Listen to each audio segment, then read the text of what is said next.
Malcolm, you know, you've changed a lot since your first appearance on this show some years ago. At that time, you were sort of a stormy patriot, and you hated all whites, you said.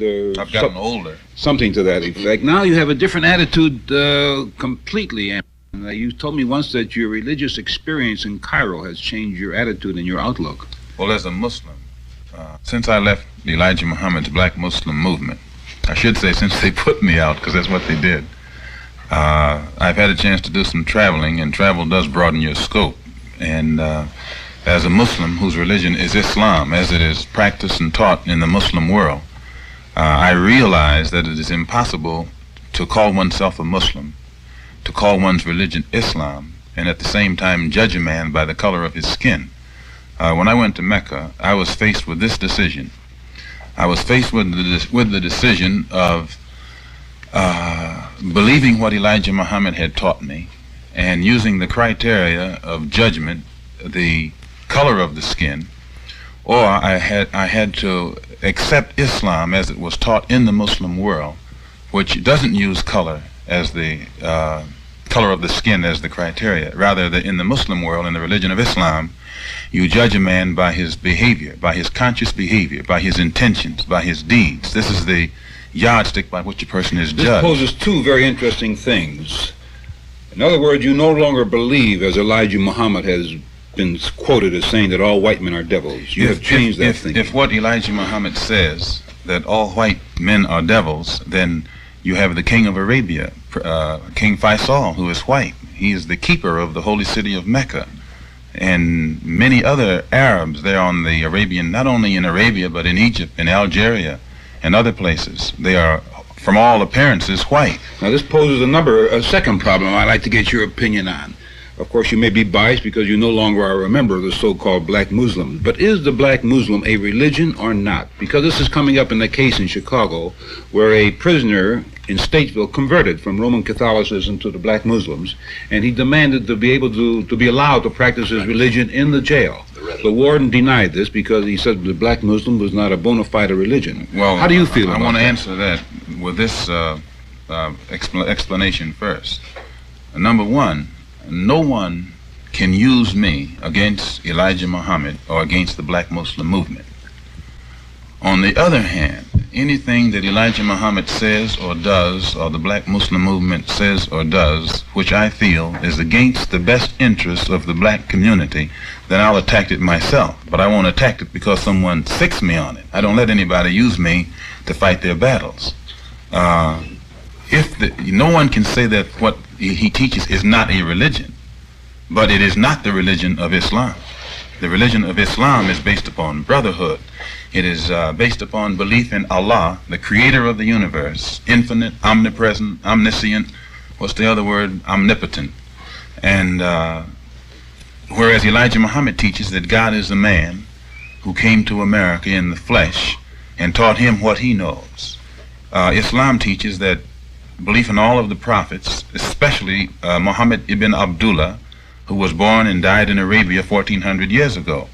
And the Muslim believes that Muhammad of Arabia was the last prophet, last messenger, whereas Elijah Muhammad teaches that Muhammad of Arabia was not a prophet. He was an enthusiast, and that he himself, Elijah, is the prophet.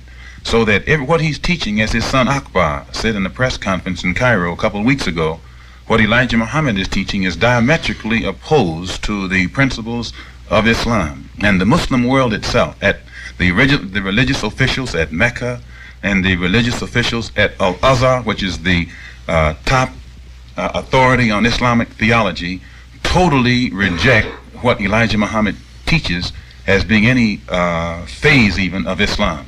On the other hand, what he's teaching can easily be defined as a religion, but it cannot be labeled Islam. And whereas the brother in prison is concerned, I learned about Islam in prison myself.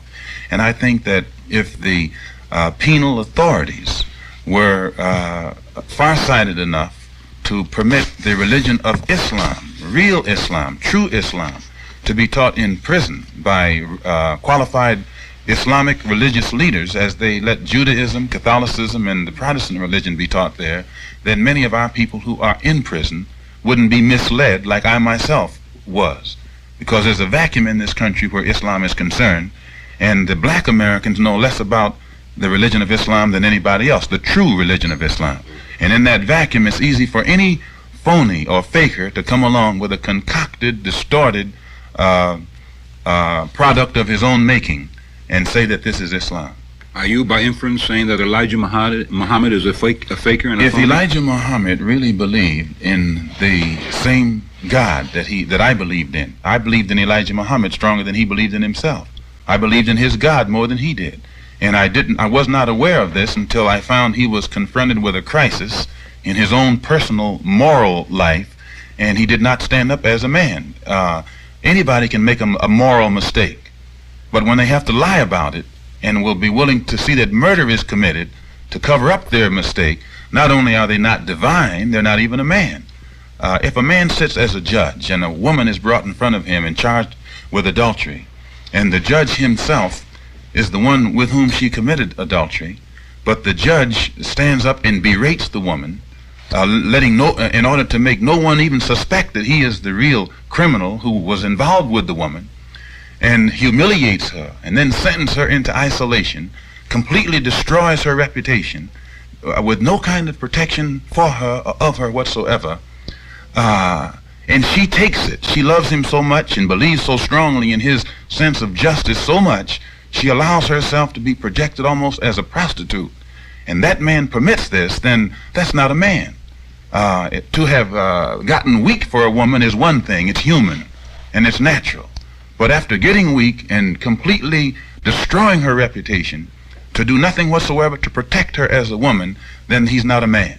And to commit murder and to see followers line up to kill each other and to mutilate each other, then this is not a man.